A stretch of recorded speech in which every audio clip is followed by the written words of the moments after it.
കാലത്ത് ഫോക്കസ് എന്ന് പറയുന്ന ഒരു സ്കില്ല്, ഫോക്കസ് ചെയ്യാന്ന് പറയുന്ന ഒരു സ്കില്ലില് കൂടുതൽ കുട്ടികൾക്ക് ഇപ്പൊ ഒരു സ്റ്റഡി വന്നു വെച്ചാല് പിന്നെ സ്റ്റഡി അല്ലെ, ഒരു മിനിറ്റ് ഒരു കുട്ടിക്ക് 60 സെക്കൻഡാണ് പിന്നെ കുട്ടിക്ക് എന്ത് ചെയ്യാൻ പറ്റുന്നുള്ളൂ, ഫോക്കസ് ചെയ്യാൻ പറ്റുന്നുള്ള ഒരു സംഗതി വന്നല്ലോ. 5 വയസ്സിന് താഴെയുള്ള കുട്ടികൾ ഓൾമോസ്റ്റ്, അതായത് ഏറ്റവും കുറഞ്ഞതാണ്, 2 മണിക്കൂറോളം സമയമാണ് അവര് സ്ക്രീനിന്റെ മുന്നിൽ സ്പെൻഡ് ചെയ്യുന്നത്.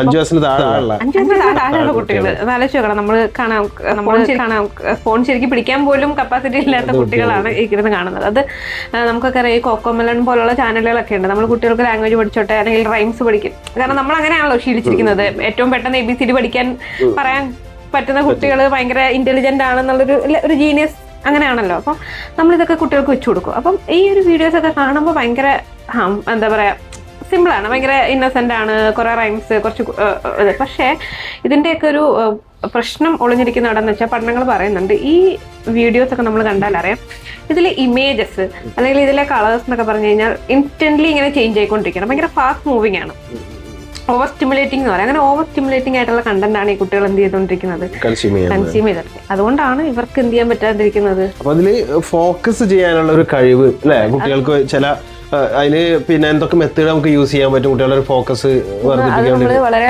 ചെറുപ്പത്തിൽ തന്നെ കുട്ടികൾക്ക് ഇനി ട്രെയിൻ ചെയ്ത് കൊടുക്കേണ്ട ഒരു സാധനമാണ് ഈ ഫോക്കസ് ചെയ്യാനുള്ള കഴിവെന്ന് പറയുന്നത്. കാരണം നമ്മുടെ ചിന്ത വരയ്ക്കാൻ എന്തൊരു ബേസിക് കാര്യങ്ങൾക്കും നമുക്ക് ആ ഒരു ഇത് വേണമല്ലോ. അപ്പൊ എനിക്ക് തോന്നുന്നു ചെറുപ്പം തൊട്ട് തന്നെ കുട്ടികൾക്ക് ഈ ഡിവൈസ് കൊടുക്കുന്നതിന് പകരം നമ്മൾ എന്ത് ചെയ്യുക, അവർക്ക് ഒന്നെങ്കിൽ കുഞ്ഞു കുഞ്ഞു ബുക്കുകൾ, കുട്ടികൾക്കൊക്കെ ബുക്സും കാര്യങ്ങളൊക്കെ അവൈലബിൾ ആണ്. പുസ്തകങ്ങൾ വായിക്കുക എന്നുള്ളത് വല്ലാത്ത സ്കില്ലുള്ളവർക്കായിരിക്കും ഒരു പക്ഷേ ഇനി പറ്റുക, കാരണം ഇനി ആർക്കും പറ്റിക്കോണമെന്നില്ല. കാരണം നമുക്ക് തന്നെ ചില സമയത്ത് പണ്ടത്തെ അത്രയും വായിക്കാൻ ഇപ്പൊ പറ്റുന്നില്ല.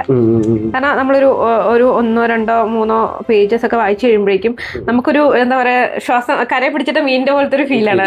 ഓട്ടോമാറ്റിക്കലി നമ്മൾ നേരെ ഫോണിലേക്ക് പോവാന്നുള്ള. അപ്പൊ കുട്ടികൾക്ക് ഈ ഫോണ് നമ്മൾ കൊടുത്താലല്ലേ അവർക്ക് എന്ത് ചെയ്യാൻ പറ്റുള്ളൂ, അത് എക്സ്പീരിയൻസ് ചെയ്യുള്ളൂ. അപ്പൊ അത് കൊടുക്കും.